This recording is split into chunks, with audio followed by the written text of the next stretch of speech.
Yeah, he showed me burn marks. Burn marks in the grass. Burn marks, right. Size of, bigger than this room. Right. There's nothing grew on it, it's brown. So bigger than this room. We're in a room about, what, 20 odd feet long. So it's 20 feet burn. And there was no, it wasn't, it was just a massive piece of burnt ground. Nothing on it. It wasn't, as people say, marked little circles. It was just one big massive circle. So did he give you the impression then that the military really have got no control over the UFO? The UFO is doing its own thing and they're there to clean up afterwards? Is that? That's what he said. What he didn't understand was, I had to ask him the question, how did you take photographs? I mean, it's not your job. Yeah. But he said, we've seen so much of this in the UK and elsewhere. Really? That we started carrying these little cameras around. For their own reason then, I mean, because they couldn't believe what was happening. Yeah, yeah. But to have them developed, he had to give them to a special friend of his who was into developing. Would they be dispatched from Wales then to go and recover? RAF St Athens, that's where he was based. He was based, so like they could go to another country. He said if they could be, the fast response, they could be anywhere. And they also had planes at their disposal and get anywhere. If it is to do within British jurisdiction, they would be there. Right. But the Americans would also be there as well. Right. And did he say, if it was somewhere that was more remote, did he say how they found out about the cases? Radar. So it was again. So it was. So they can pick up the UFOs on radar and they can differentiate that it's a UFO then. Presumably. What he said, they can't say they know nothing about them because they're waiting for them. Right. Okay. Yeah. Did he give you the impression that sometimes he was sent to areas before the UFOs arrived? Yeah. Right. On the expectation. All right, so they'd be dispatched before the UFOs arrived. That's interesting. But he didn't. Did he say anything about how they would know that? No, they were sent to Salisbury Plain. Things are happening down there. That there was talking about mutilations down there as well. To find out what happened to the people there. Did he mention any mutilations were taking place other than in Wales? Yeah, Scotland, Ireland. Right. Now we're talking about places in Ireland which comes under the Republic, which is County Wicklow, Kilkenny. Right. What I still can't understand is how we knew the girl was 16 and how the boy was 21. Right. How did he know that? They were already dead. Right. And were they laid out on the ground or were they... Perfectly. I'm glad you asked that question. Absolutely perfect. It's like if it were somebody just placed them down, like if they'd gone to sleep. And the 16-year-old girl and the 21-year-old man, that was a car. That was a car, and the seats were gone. Yeah, front seats. And the engine was running with the doors open. Which I don't understand. And they were laid out on the ground. Okay. Some distance away, not right next to the car. No. Right. Okay. They found the car first. Right. And then went on their little exercise to see what else it was around. So, doors open, big camper van, called from RAF St Athens, went up there, circled, seen where it was. In the helicopter? Yeah. Landed, away from they got decontamination or something, or scenes of something. Right. Went over, inspected the vehicle, toys, and clothes, just ordinary things, and no engine running, lights on. Never found nothing. Right. No bodies, nothing. That van then was taken down to RAF St Athens. Right. Again, which you would go for testing. Like you said, the Americans would be down there again. Right, so this was just presumably a family that had gone missing. So the bodies were never found in this? Nothing. Right. And that's another thing he said. We finding vehicles, there's nobody around, but there's no investigation. I got to be honest, so after you've seen something, and you get up in the morning, you can't believe what you've seen. Yeah. So in the conversation that very next day, which was the Tuesday, 7th of January, I asked him to meet again, because I wanted to talk to him, asking some more questions. Like I said to him, what can I do with the information? He said, you can do anything with the information as long as you don't give my name. Right. So I asked him for the photographs again. Upon seeing them, I decided on that Wednesday night, I decided to go to the police on Thursday morning, which I did. On Thursday morning. You didn't have the photos then, though? I had them. Oh, he gave you some? Yeah. Did he give you copies and originals? Or? Copies, no, he wouldn't get... Were they colour copies then? Yeah, full colour. So he gave you full colour copies? Of what, all 11 photographs? Yeah, glossy, very glossy. So, and how many were there? 11. 11 photos? Which I made copies of. Right. So you then made your own copies? Yeah, which I had to, for my own well-being. Yeah. And then I gave the 11 photographs to the police, South Wales Police, Yeah. which was Detective Constable Adams from Mr. Manic Police Station. Right. He said that they were going to arrest him that very minute after I'd come from there. Went home, went back in the morning. I come in back in the morning to see what happened. Went there. Could I speak to Detective Constable Adams, please? He's gone on holiday. You had given them all 11 photographs? Yeah, that's where they'd gone to arrest him. They went to arrest him.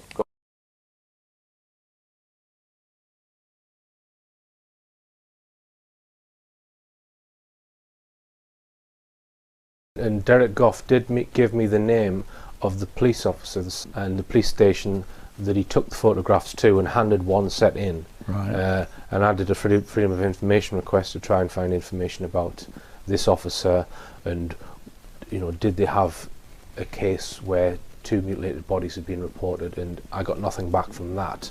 But that doesn't really prove anything. It just proves that they weren't able to corroborate that. But Right. When you look at photos like that, you try to reason with yourself. I mean, you're looking for excuses to not to believe what you're seeing. yes, You turn them around and think, oh, it might be this, might be that. But when you look at it and he keeps giving you photos after photo and you keep looking at it, you think, God, this is... right. Well, it's mind-boggling because I didn't want the story. So the third time you saw him, had he been arrested? No, that's the whole thing about it. I mean, when I went back down to the police station, which was on the Thursday morning, to speak to this police officer, They didn't. he gone on holiday. Right. Okay. So I mean, you're talking about murder inquiry, alleged, which he should have been. yeah. So the police have obviously been told to back off.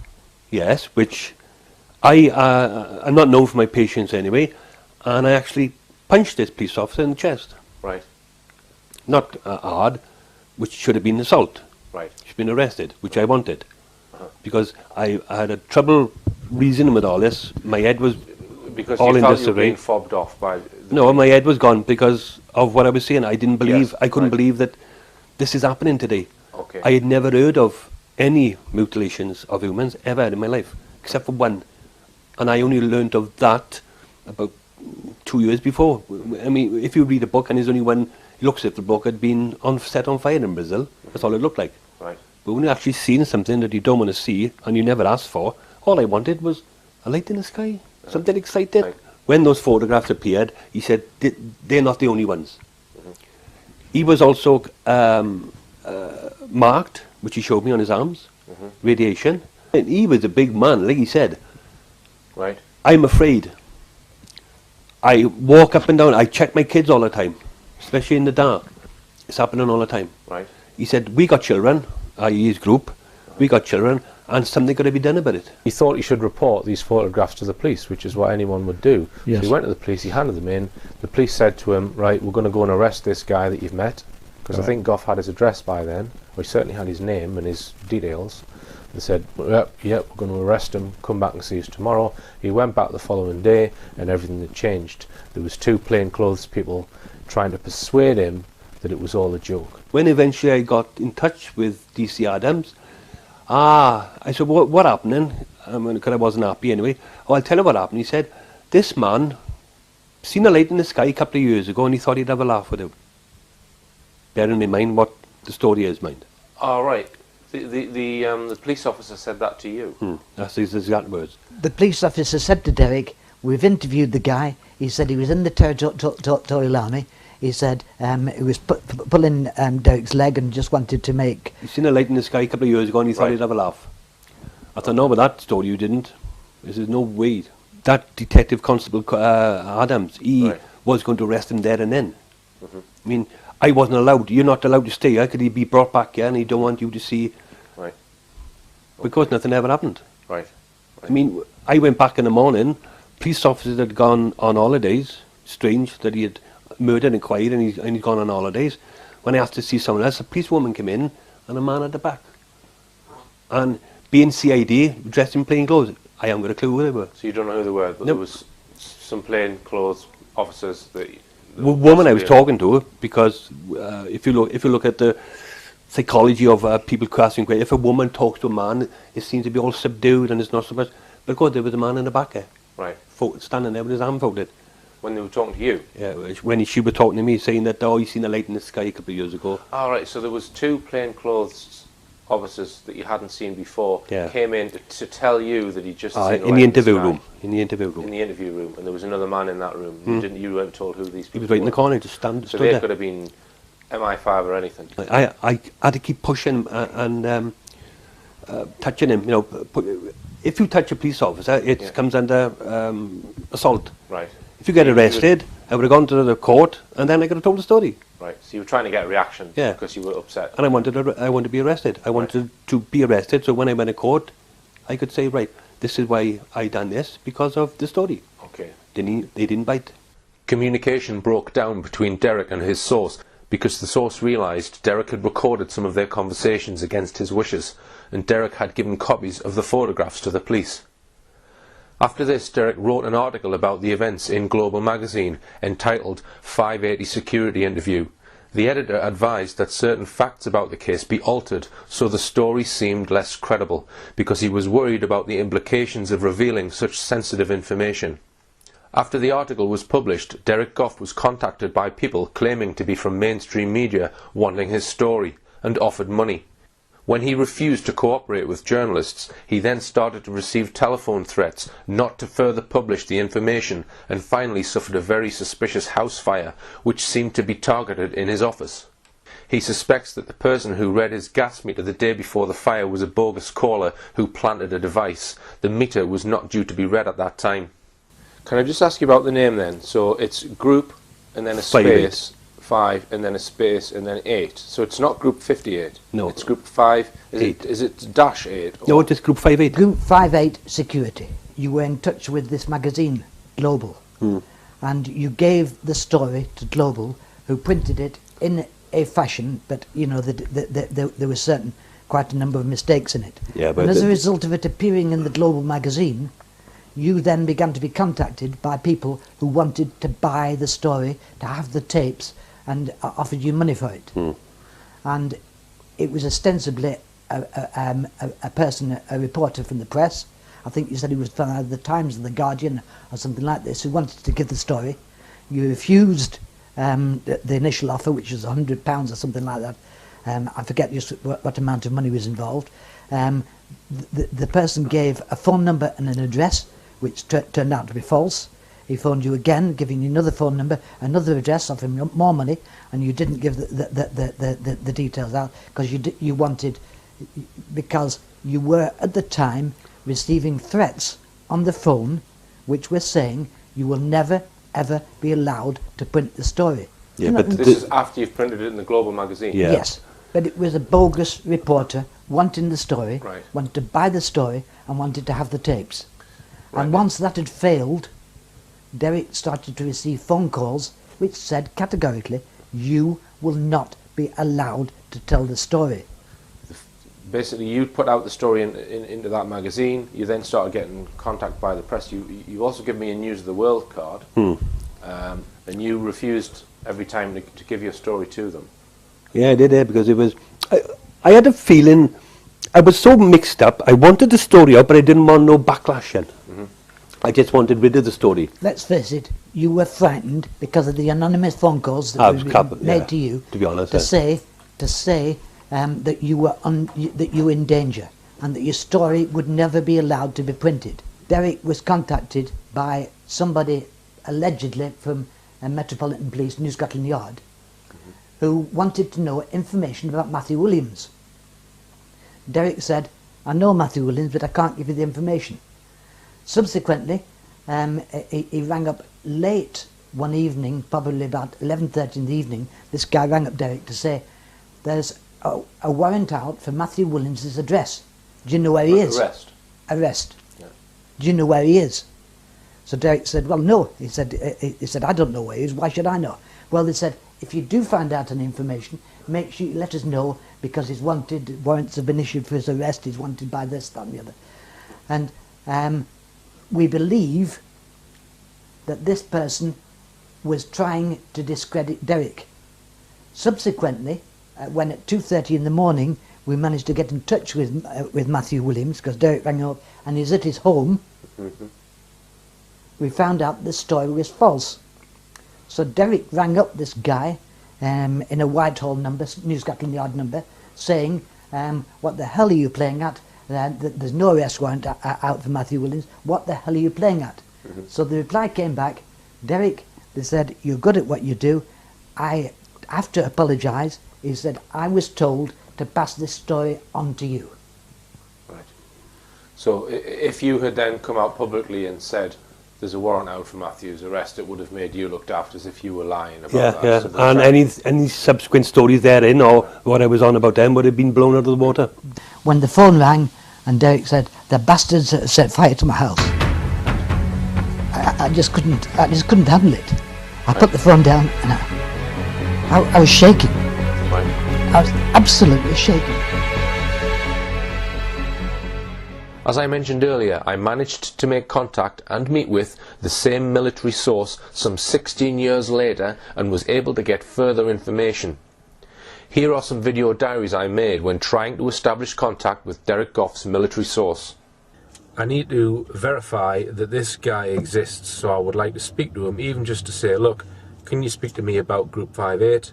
And then if he tells me to F off, fair enough. At least I've identified that this is a real person. I've been given some information about the street where he lives, and I'm on it now. And I don't know the exact house number, but I've got a description approximately of which house it is, so I'm going to have a drive along. I did come along here yesterday, but I didn't have a description of where it was. I just knew the street. So I'm going to drive along here now and see if I can identify it. If I can identify the house based on the description that I've got from, I'll go back on 192.com and see if I can find out the name of the people who are living there, and just to see if the description matches what I've got. Now, I went to the house of the NATO military guy yesterday. I pulled up outside his house and he was sitting on the step, and I had a brief conversation with him, and I've recorded some of that on a pen camera. What follows is a transcript of the first conversation I had when I pulled up outside his house. Hiya, are you? Yes. I've been doing some research and would like to ask you, were you involved in Group 58? Group 58? Group 58? In the military? On the Brecon Beacons? He then shakes his head. No. There's a guy called... Is that you? Yes. What's going on? You were in the military between 1983 and about 1995. Were you in the army? Have you been in the army? No. What's all this about? It's a story that I've been researching, and I've been trying to find this guy. A colleague of mine helped me find you, so that's all I know. What regiment? It was a NATO regiment, connected with NATO. NATO? Yes, so it's Special Forces. Who gave you that? Who gave you that then? Who gave me that? A guy called Tony Dodd. He shouldn't have given you that. He shouldn't have given you that. Sorry? He shouldn't have given you that. He shouldn't have given me it. Well, I did make contact with him. Tony Dodd has spoken to you, I think. He shouldn't have given you that information. Well, are you prepared to speak to me? No. No. You can't say anything then? No, just drive away. Drive away. Okay. Now, it was fairly clear from that brief conversation that he probably was in this military group, because I said to him, look, you were in the military, and he said, well, which unit was I in? And I said, well, it was a NATO unit, and he was a bit surprised then, and he told me to drive off. He said, where did you get that information from? And then he said, look, just drive away, I can't tell you anything, drive away. So what I've done is I've written him a note, and I've come back today. So the note explained the reason why I'm contacting him, that I'm interested in these particular photographs. I've also included a copy of my film The Berwyn UFO Cover-Up and Silent Killers, which is all about animal mutilation.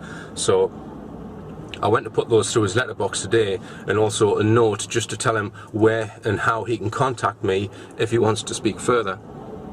I've given him that information now. I walked up the street today and he was in the garden, and I handed these 2 DVDs and this letter to him, and he's actually spoken to me. So he said, look, we can't talk here. So I've got an inkling that, you know, maybe he might speak to me, I don't know, but the guy is on 2 crutches, and he also has a wheelchair. He's got MS. MS is one of the conditions you can get if you are exposed to high levels of radiation, which in the notes that I've got from Derek Goff, this is what allegedly happened to him. He had exposure because he was 5 feet from a UFO, and he ended up in hospital for 2 weeks with another guy. So the condition that he's in now, he had 2 crutches, is quite possibly down to the work that he was doing in his Find and Secure unit to cover up UFO cases, and in particular mutilated human beings. Now, when I said to him, he said, "What's this about?" And I mentioned Tony Dodd. I said, well, I'm kind of taking over from where Tony Dodd left off, if you like. I also said that I was aware of the photographs that had been handed to Tony Dodd. 11 photographs, I said, of 2 mutilated corpses up on Brecon. He didn't flinch. He knew exactly what I was talking about. And when I mentioned UFOs, he didn't flinch. He knew what I was talking about. So I said to him, look, I've got a great deal of respect for you and what you were doing, because you would have had no choice in it. You're obviously a very brave man.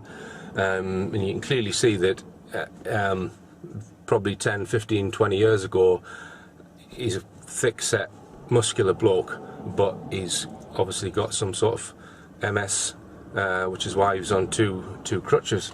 So he said, we can't talk here, implying that he might speak to me. So I've given him the package, and I've said, look, it tells you in there, if you want to meet me, where we can meet. But that's confirmation to me.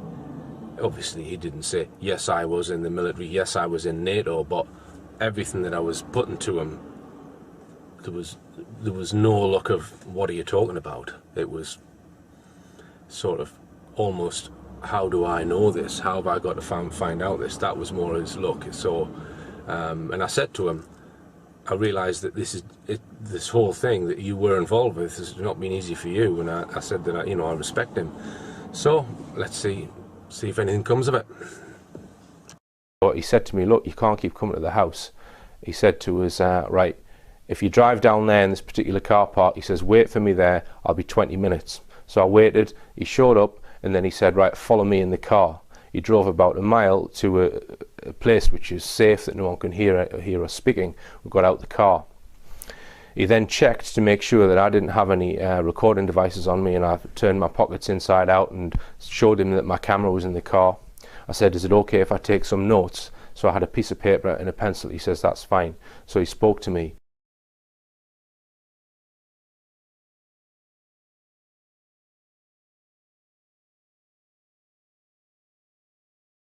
I made some notes. He was very, very wary about whether I had any recording devices on us. He kind of checked that I didn't have anything, made sure that I kept my camera in the car, and we drove to a quiet location, and as I said, we spoke for about 15 minutes. This man said that he was in a black ops unit that was controlled by the Yanks. That's what he said. And he said that when he volunteered for this in the 1980s, he didn't know what he was getting himself into. He said that we didn't know what we were volunteering for, but once we'd volunteered, we had no choice but to stick with it. You're in for life. And he said that if they find out that people like him speak about their operations, he wouldn't be here and his family wouldn't be here. He was implying that his life is at risk, and his family's, if he was to speak about what he knows about.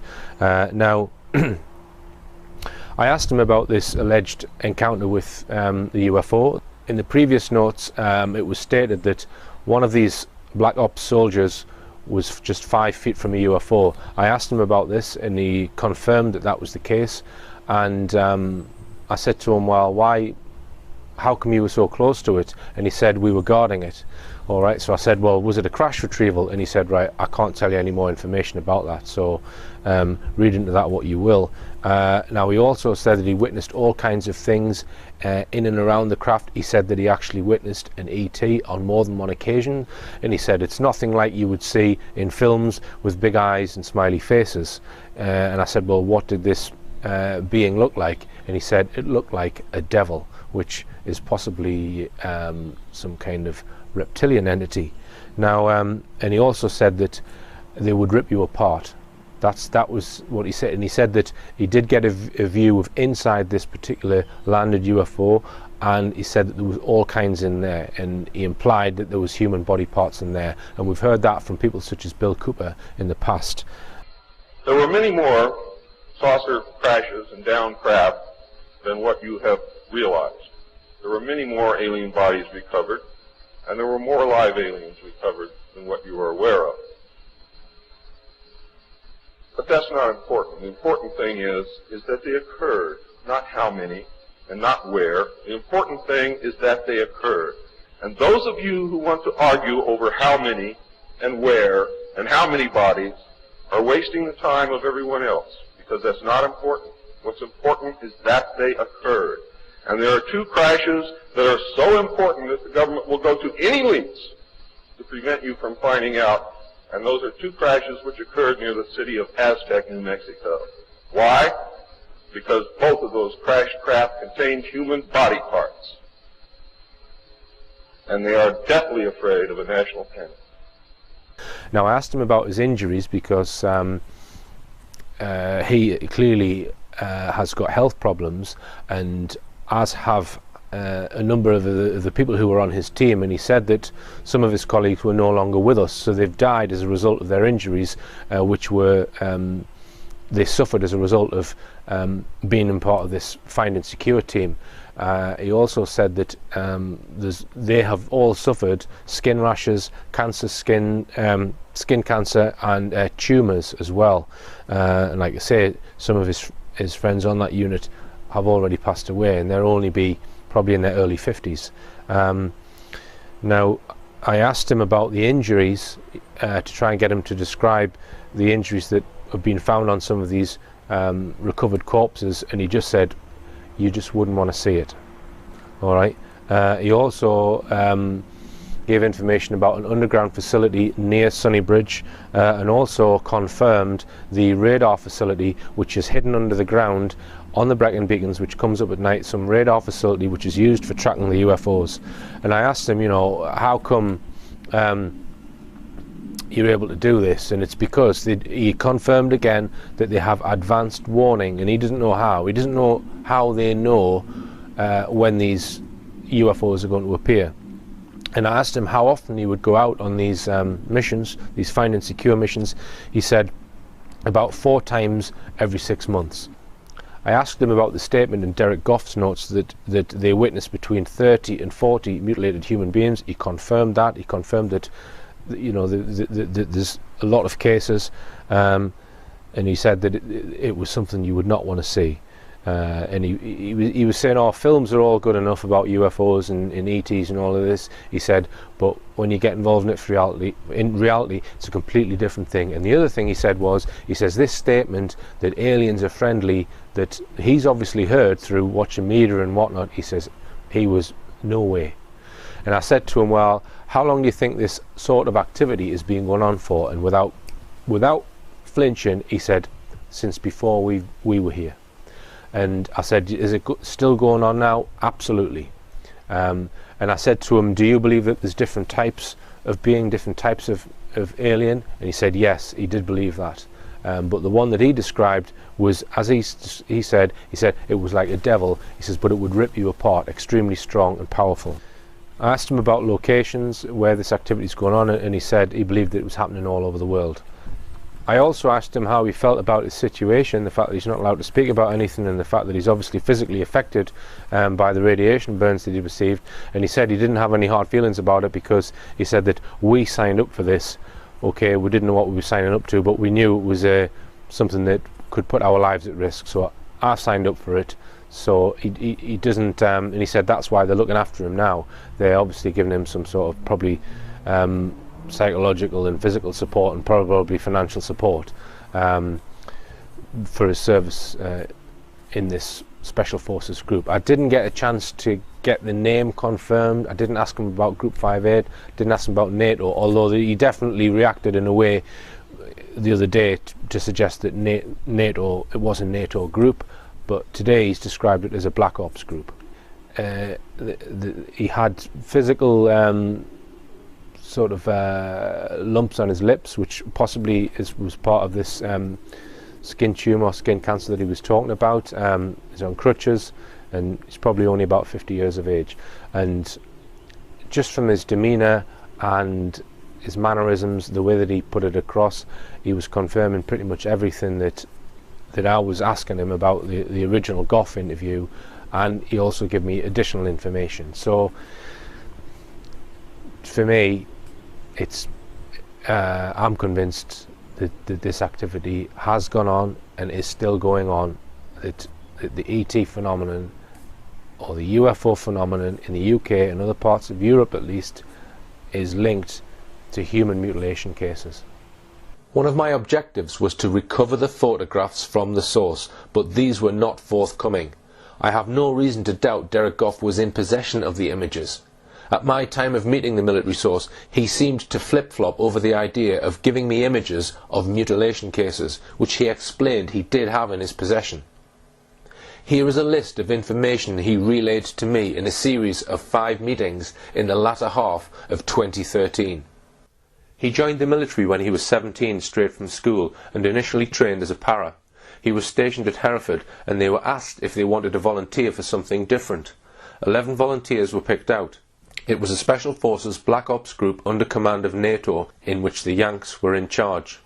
Other countries' governments were aware of the operations, but most do not have the technology to deal with it, therefore allowed the Americans to get on with it under the umbrella of NATO. This includes the Russians.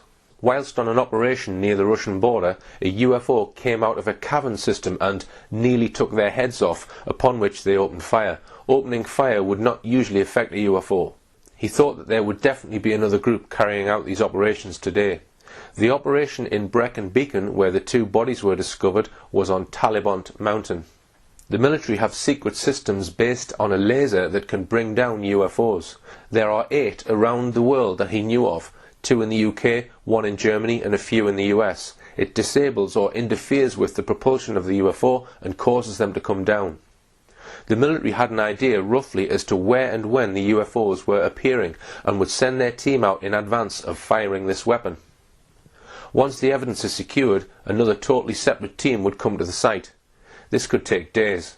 They referred to that team as the collectors, who were always American. They would leave with the evidence and would just leave the find and secure team to fend for themselves. He is still in touch with some of the soldiers from his team, 2 of whom have now died. He has seen hundreds of UFOs, some landed and some in the sky. There was a variety of different shapes. They were not flying saucer shaped, some triangular, others square or rectangular, not aerodynamic shapes. They ranged in size from the size of a car to 3 times the size of an articulated lorry. The surfaces were smooth and some had overlapping tiles. They usually had lights on them of varying colours and configurations. One craft gave off a light like an arc welder and caused damage to their eyes, and he had to be admitted to hospital after that incident.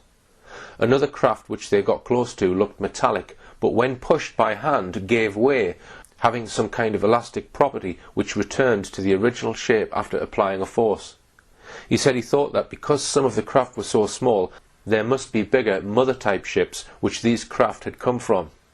I suggested that UFOs might use reservoirs as hiding places, and he said no, they don't go in reservoirs, although when asked where they do go, it seemed he wasn't sure. He said they just appear. He did not know where they were originating from, but stated they are here, meaning they are in our atmosphere regularly.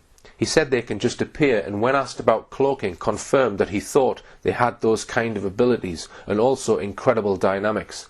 He said they can come down to the ground very quick. The first operation he was involved with was in northern Scotland, and the largest recovery of bodies was in Australia, a case where 24 bodies had been left. Injuries are the same as animal mutilation type injuries. He said that internal organs would be removed and also brains. He seemed to think that anything connected with the nervous system is what they would take. He did not see a lot of blood on the corpses. They usually choose remote, out-of-the-way places to carry out human mutilations. They knew where to go and where to take from, where the people would not be missed for a long time. Bodies included people and children. He has multiple sclerosis and is on crutches. He has various scars, one of which he showed me on his right arm just below the elbow. He has 3 pins in his hip, he had work done on his shoulder and has had a knee replacement. His friends who were in the unit have had brain tumours and cancers. 2 are now dead. He said that he hasn't had cancer and then said, touch wood, indicating he is worried about it. I asked if he communicated with any of the ETs he claimed to have seen. He replied no. He said they were incredibly quick. They could move 60 metres in a split second. He said they are not friendly and you would not approach one. He saw 2 of them wearing what looked like a wetsuit or a flight suit.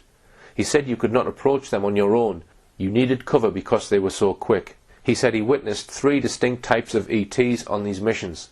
He stated that in 4 or 5 of these cases there were craft debris and they were able to see what had been on board the craft. This included human and animal body parts. He claimed there is a UFO tracking facility in the military land at Sennybridge. It is stored under the ground and comes up at night. It consists of a large aerial, quite wide, about 50 to 60 metres high. It can be seen from the public road at night above the trees. There is also a radar dish that rotates, and it too only comes up at night. It is about the size of a car. The aerial is used somehow to track the UFOs. He believes there are more facilities like this elsewhere in the world. I showed him an image on my camera of where I thought the tracking system was located based on information from Derek Goff, and I did not have it quite right. It is actually behind the trees further back in this image I showed him. This site is very well monitored by CCTV. He said that a rabbit couldn't even get in there without being picked up. There is a public road where the facility can be seen, but he warned me, do not go along the road that goes to the facility at night under any circumstances, implying that would be very dangerous. He claims the underground facility there goes down 10 levels. He left the forces in 1999, but still has contact with the base. He said he thought this issue was being covered up in order to keep control of society. He mentioned religion and how that might be affected. He also mocked much of the information that exists in the UFO field, stating that much of it is put out to confuse and mislead the public. He said he felt the problem might be getting bigger and also that it could not be kept secret forever. He thought the information might at some point come out officially. After the meetings with the military source, I continued to request further meetings with him to try and obtain the photographs, but neither further meetings nor photographs were forthcoming. It was clear he had gone cold on me. Skeptics will undoubtedly now say, how do we know the military source was telling the truth? This, of course, is a valid point, but if one looks at the surrounding circumstantial evidence, such as the attempts to silence and discredit Derek Goff, the fact that after 16 years of silence the military source repeated exactly the same story to me, his initial reaction when I contacted him, the fear he had of being recorded, his injuries, his knowledge of military groups and operations, and his access to photographs of mutilated bodies, all these point to the story, incredible though it is, being genuine. During my visits to South Wales I did take some footage near where the alleged tracking facility is located. I'm just at the bottom of the military road and it says military road ahead, open to public unless otherwise stated. So Before the U-turn. Road open, so this is saying it's okay. Now as I said, yeah, we've got the cattle grid here and the facility, it's just down there. Dare I go down there? Dare I go down there? No entry except for MOD traffic. See, could be anything there.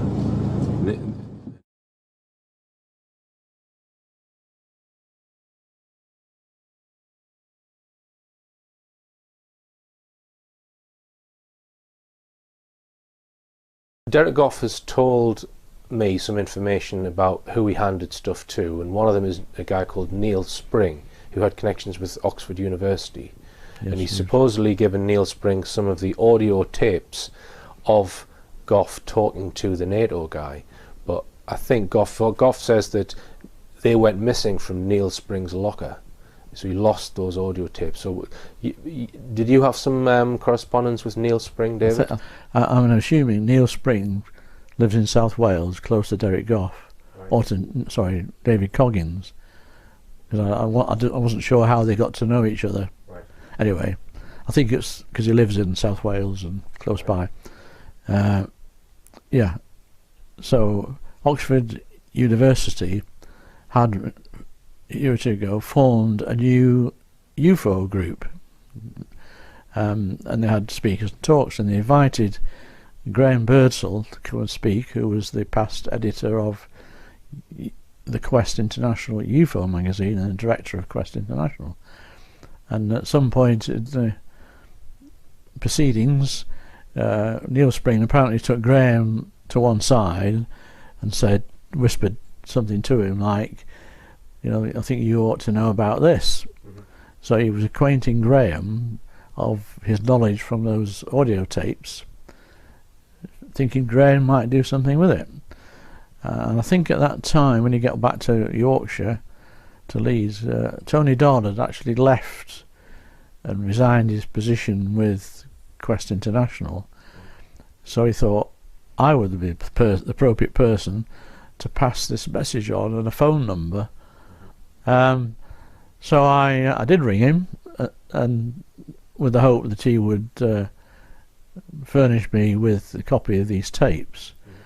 And he referred to this third person, which is obviously this army chap that you've identified, and said it's more than his life's worth to pass them over, which is a bit strange when he's already had them and David Coggins has already had access to them.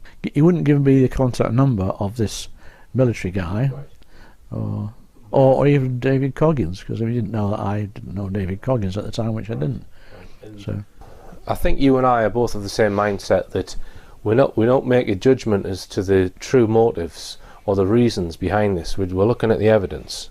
All right. Now, yes. The knee-jerk response is, whoever's doing this, it's an absolute evil thing, which it appears to be on the surface. It's not benevolent in any way. Now, there's quite a large school of thought in this field of ufology, which is that no non-human intelligence would ever harm another intelligence, shall we say. Yes. So they're all benevolent, in other words. And this is put forward by people such as Dolores Cannon and Stephen Greer. Stephen Greer is also of that same mindset. Yeah. Now, I don't make a judgment as to why they're doing this and what the ultimate reason is, but Greer in particular has been making noises recently about the reasons for this. Just tell us a bit about that, David. Yes, so he's issued a paper, which was issued on 31st of August, so very recently. I haven't read the whole paper, I've only read the extracts, which has been circulating around in the last week on the internet. And he's, I mean, I agree with some of his comments in the sense that he's postulating that this unseen government and, you know, the industry and the money, financial institutions and the oil barons and all the rest of it are leading up to some false flag case where they might do things to replicate what the ETs are doing, to put the fear of God into everybody, to make the general populace think we've got a threat from an outside source off planet. Yeah. So they might fabricate an alien threat. Yes, yes.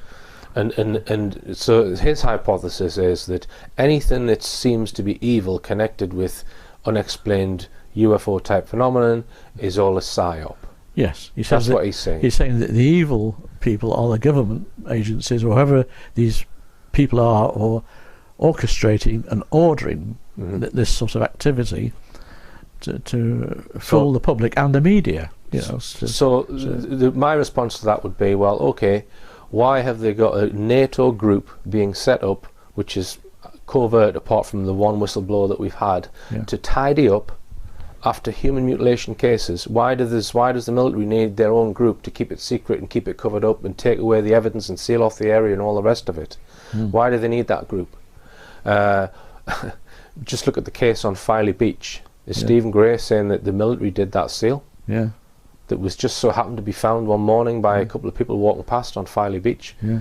And there are cases all over the world as well. Yes, well, the case Tony reported, and it's in his book, on beaches, adjacent beaches in the Orkney Islands in 1994, 93, over 30 seals found, with all decapitated,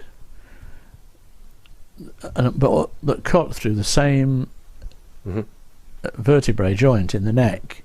And I mean, I've just think of the Dalby Forest cases. Is he saying then that the US military is running around Dalby Forest or acquiring animals from all different sources, some of them farm animals? You've got sheep, you've got, well, there was a donkey, there's a fox, a badger, all with the same sort of similar injuries in a pile. Yeah. in Dalby Forest, and the military are doing that deliberately so that someone might just by accident come across them and then tell Tony Dodd, who several years later might just so happen to write about it in his book, and then we might talk about it in an interview just to scare the public to think that that ETs are evil. Yeah, yeah. Is that contrived or what? Yes. Is it not more likely that this is some unexplained phenomenon that is going on in the UK and other parts of the world? I mean, Stephen Gray is postulating that some of these are done by the military, replicating animal mutilations and abductions, and I think to myself, how can the military, I don't think they've got the expertise. I mean, thinking of what Professor Fremont has said, that A, there'd have to be a skilled and more skilled than Professor Tony Fremont, you know, and how many people in the ranks wearing a uniform in the United States Army or the Air Force or even the Navy have got this expertise to replicate what the aliens are doing to animals or even human beings.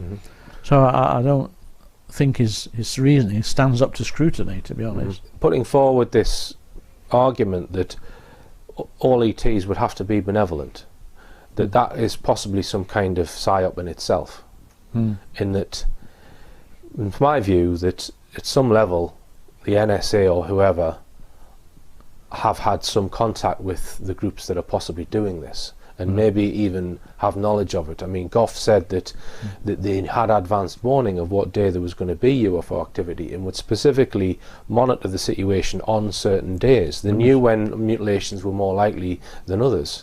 Right. They knew which days. So that suggests to me there's been some communication at some level. And going to the Dan Sherman interview, he also alleged that they were in cahoots to some degree. I mean, we don't know exactly what that is, but perhaps this is a way of them, I don't know, watering down or playing down the seriousness of what's really going on. What are your thoughts on that, David? Do you think it's an entirely separate thing that they just haven't got control over? It's possible. I think maybe some historical deals have been struck with maybe one group of aliens. I mean, what we all keep forgetting, including me, there's not just one alien species out there visiting Earth. There might be 30 or more. I mean, Tony thought there were more than 30. So they've all got slightly different agendas, and they might need the organs and tissue and the blood from lots of animals, and the same for a number of human beings, to do what they need to do, which might even be, in the long term, be for the good of us all. I mean, that's conjecture on my part, but there must be a purpose and a reason to keep on doing this. And I think that the authorities in the 50s or wherever any deals may have been struck, the aliens have possibly reneged a bit on the promises, or we may have as well, you know, exchanging information, technologies which would be useful to us and American. I mean, clearly, if the Goff story is entirely true, which I suspect it is, then they haven't. Our own military, NATO, whichever group's in charge of it, haven't got control of it. Otherwise, they wouldn't need a group to go around running after sweeping up the mess, and then hiding it from the public.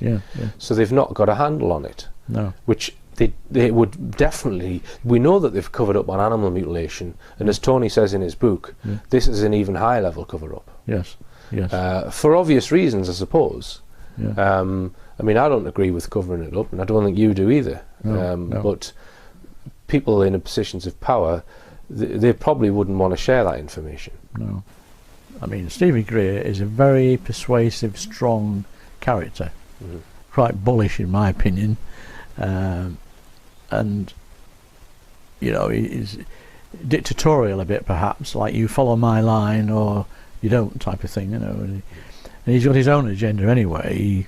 He runs tours which earns him an income for taking people on contacts and sessions to meditate at some place in the States, which he regularly uses, and which he charges, I guess, quite a few $100s a throw for that. To try and make telepathic contact with extraterrestrials. Yes, and they get lights responses and so on, and people get excited about that.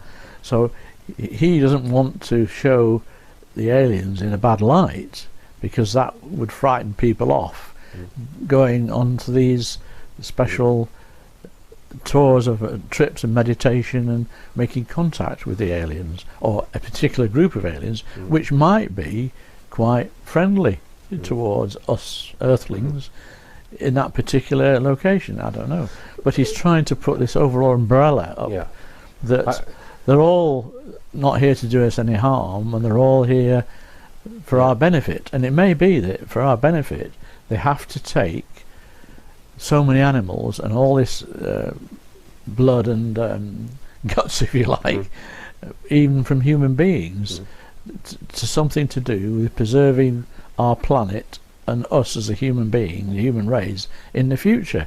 So it might be sacrifices, people might say, have to be made for the good of the rest of us. And also they want to preserve this planet. So when you think that the United States government, or whoever they are, have killed all those people on 9/11, London bombings and all these other atrocities, as you know, to further their cause, to enter a war some other country in the Middle East or whatever, for them to agree or be happy to sit back and let a few men in the street, or women in the street, including children, to be abducted, never to be seen again, and mutilated as well, begs the question. And lots of ufologists and people who I'm close to, and I realise what we're doing now is going to upset them a little bit, which I'm sorry I'm having to do that by making this documentary, but I think it has to be told and has to be said. And I can have sympathy why certain people who are quite close to me, who have been investigating animal mutilations, have got into that and done so because they've had interaction personally with ETs over many years, and members of their family have. And because this is happening, it's a very unsettling thought to think that the next time they take me, I'm not coming back, or they're going to mutilate me or a member of my family. So I can appreciate and understand the antipathy to people who have had that association with ETs, which I haven't had, to be anti the prospect and the acceptance of human beings being treated like the animals in the field. You see what I mean?